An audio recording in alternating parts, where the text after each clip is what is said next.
Et comme chaque mercredi, on retrouve les produits de bourse en partenariat avec Unicredit. Et pour nous accompagner ce matin, Valérie Gastaldi, stratégiste chez Day by Day. Valérie, bonjour. Bonjour Roselyne. Alors Valérie, avant d'évoquer une valeur et son produit boursier associé, on fait ensemble un point technique sur le CAC. Oui, tout à fait. On commence par la situation de marché. Un CAC 40 qui, vous l'avez remarqué, est au plus haut pour 2021 et pour de nombreuses années. On n'avance plus très vite, c'est clair, mais enfin, pour le moment, on n'a rien qui nous dise qu'on a une figure de retournement ou quoi que ce soit. Donc, on a un CAC 40 qui a un premier support disponible à 6060. Au-dessus de ce niveau, il n'y a vraiment rien à dire. C'est juste une progression qui se poursuit à son propre rythme. Si on enfonce 6060, on aura un petit risque d'aller sur le support majeur qui est à 5886. Mais on ne peut pas dire beaucoup plus pour le moment. En termes d'objectifs, on a un objectif intermédiaire à 6286. Et sinon, les objectifs suivants sont très éloignés, 6460 pour le suivant. Donc, on aura l'occasion certainement de se reparler avant de rejoindre ce niveau-là. Alors, il y a juste une petite chose à garder en tête. On arrive quand même, on est mi-avril quasiment, et de façon assez régulière, au mois de mai, on a un ensemble de prises de bénéfices. Sur le CAC, ces prises de bénéfices peuvent se doubler du fait qu'il est non protégé des dividendes, c'est-à-dire que quand une valeur détache un dividende, eh bien son prix baisse et le CAC baisse en proportion. Sur le mois, ça se sent légèrement parce qu'on peut avoir entre 2 et 3% de détachement de dividendes sur le mois, donc le CAC peut perdre du fait des dividendes 2 à 3%. C'est pas pour ça que les valeurs se mettent à baisser, hein. Donc pour le moment, donc on a un CAC qui peut mollir un petit peu et bien sûr on a toujours en tête cette saisonnalité du mois de mai qui pourrait se produire, mais sans qu'on ait encore de signal. Valérie, on va parler aujourd'hui de Sanofi, une valeur qui pourrait avoir le vent en poupe dans un contexte favorable.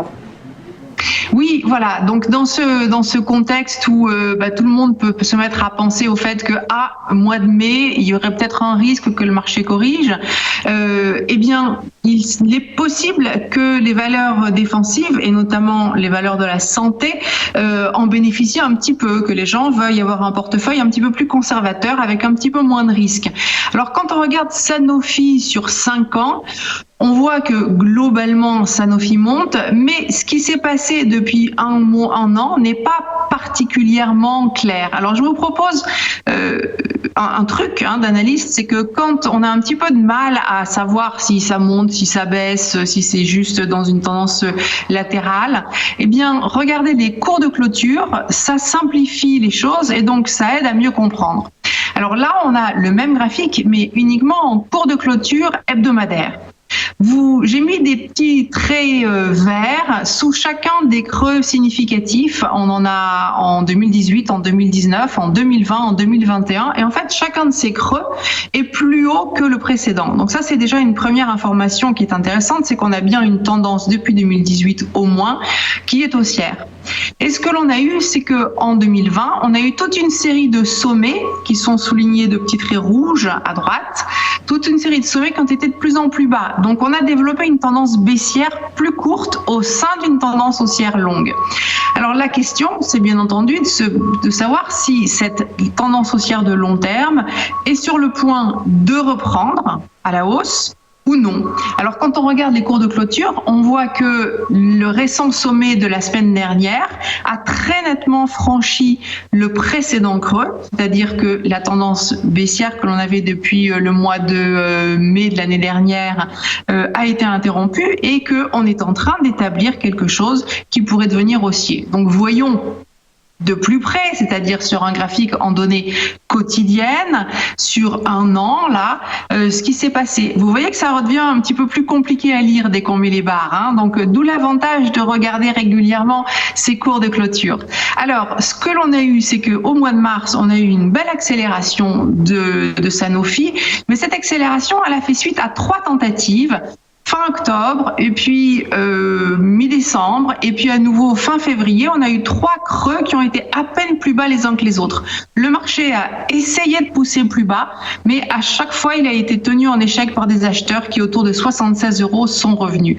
Et du coup, ils ont permis cette accélération. Alors peut-être qu'on va avoir quelques jours de consolidation, mais Sanofi a un support important à 81,60, c'est le dernier creux dans la dynamique haussière, et c'est aussi 38% de retracement de la hausse la plus récente. Et ce support important, c'est lui qui nous assure que l'élan va pouvoir reprendre, et on aura donc 2 objectifs. Enfin, le premier, puisqu'on est plutôt à court terme, est à 87,60, sachant que pour les gens qui sont intéressés par des positions plus long terme, on a un deuxième objectif à 95,60. Donc 87,60 comme objectif à, disons, 2-3 semaines sur Sanofi.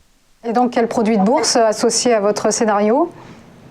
Alors, comme c'est pas un scénario qui peut se produire tout de suite, parce que je vous dis on a peut-être quelques jours de consolidation, on va plutôt favoriser des turbos que des varants, et un turbo best illimité call, donc correspond à notre scénario, avec un Nemo de 46,21T. Il a une barrière désactivante sous 73, disons 94, j'arrondis le niveau, et un levier à peu près de 8,2. Alors que si vous n'étiez pas d'accord avec nous et que vous envisagiez la reprise de la baisse, vous pourriez choisir le turbo 95-68T avec un levier proche de 7 et une barrière désactivante à peu près à 95-24. Voilà. Merci Valérie Gastaldi, stratégiste chez Day by Day. Bonne journée à vous. Voilà, c'était les produits de bourse en partenariat avec UniCredit. À suivre l'interview éco.